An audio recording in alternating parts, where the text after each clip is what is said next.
मेरा एक आपसे सवाल है जिसने मुझे काफ़ी ज़्यादा परेशान किया हुआ है। एक बच्चा स्कूल के ग्राउंड में तो खेलता हुआ नज़र आता है और ग्राउंड में होने वाली हर एक्टिविटी में अव्वल होता है, लेकिन वही बच्चा जब उसी स्कूल के ग्राउंड में से निकलकर क्लासरूम में जाता है तो वो डर जाता है और खुद पर एतमाद खो देता है। अब उसे ग्राउंड में ऐसी कौन सी चीज़ मिली थी जो क्लासरूम में नहीं मिली? इस पर ज़रा रोशनी डालें। इशू ना ग्राउंड का है और ना क्लास का, ये इंसानी जहन और इंसानी रवैये का मसला है। एक तरफ बच्चा है, उस बच्चे का अपने मुताबिक एक जहन चलता है। अब छोटे बच्चे जो होते हैं वो एक्टिविटी करने को ज़्यादा पसंद करते हैं। जब उस बच्चे को पता होगा कि ग्राउंड में एक्टिविटी होनी है और क्लास में मुझे एक्टिविटी नहीं बल्कि मुझे गुस्से से मार के या किसी भी अंदाज से चुप करवाया जाएगा, तो वहाँ पे उसने अपने न सिर्फ बॉडी को जिससे एक्टिविटी करनी है उसको शट करना होगा, बल्कि अपने माइंड को भी शट करना है। अब आप खुद सोचें कि एक बंदा जिसने अपना दिमाग चलाना है और एक्टिविटी करनी है, उसको अगर आप एक तरह से जेल में बंद कर देंगे तो वो क्या परफॉर्म करेगा?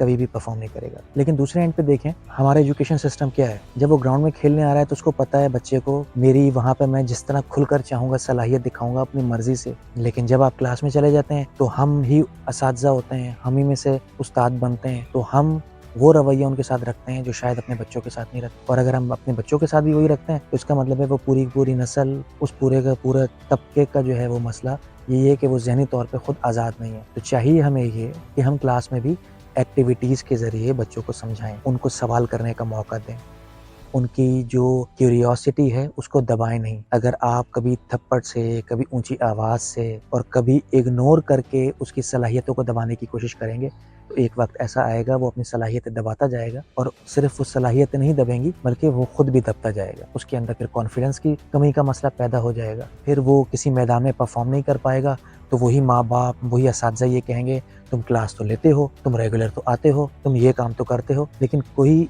इस नहज पे नहीं पहुंचता कि हमने उस बच्चे के बढ़ते हुए जहन के साथ क्या ज़्यादतियाँ की हैं। जब वो ज़्यादतियाँ प्रोलॉन्ग हो जाती हैं तो वही बच्चा बड़े होकर डम्ब के नाम से जाना जाता है और इसका कसूरवार हम बच्चे को ही कहते हैं। मैं तो इस चीज़ का मानने वाला हूँ कि जो ग्राउंड में मौका बच्चे को खुल के मिलता है वही क्लास में मिलना चाहिए और ग्राउंड में रेस्ट्रिक्शन होनी चाहिए कि आपने इतना खेलना है ताकि आप अपनी बॉडी को एक्टिवेट कर सकें। अभी हमने कहा हुआ है कि जो बच्चा खेल सकता है वो खेले, जो नहीं खेल सकता वो क्लास में आए, और क्लास के माहौल को हमने बिल्कुल कंजेस्टेड किया हुआ है। इसके लिए मेरे ख्याल में हमें सिर्फ बच्चे को नहीं समझाना बल्कि जो एजुकेशन देने वाले हैं उन सबको मिलकर बैठना पड़ेगा कि हम बच्चों की साइकोलॉजी के मुताबिक चलें। और ना चलने की रीज़न एक यही है, असातिज़ा अगर अपने 20s, लेट 20s या 30s में होते हैं तो स्टूडेंट जो है वो अपने टीनेजर्स से गुजर रहा होता है या उससे भी छोटा होता है। वो इतना ज़्यादा गैप होता है और इनकी ट्रेनिंग नहीं होती कि छोटे बच्चे को हैंडल कैसे करना है। जब हम ये सारी चीज़ों को इग्नोर करके हम कहते हैं मैं जो पढ़ा रहा हूँ ठीक पढ़ा रहा हूँ, मेरा जो स्टाइल है वो ठीक है, मैं जो सोच रहा हूँ वो ठीक है, तो वो बच्चा क्या है फिर? इसका मतलब है वो बच्चा कुछ नहीं सोचता, उस बच्चे के अंदर क्रिएटिविटी नहीं जाग रही। ऐसा नहीं है, वो हम दबा रहे हैं और हम एक ऐसी डम कॉम पैदा कर रहे हैं जो फिर बाद में जाकर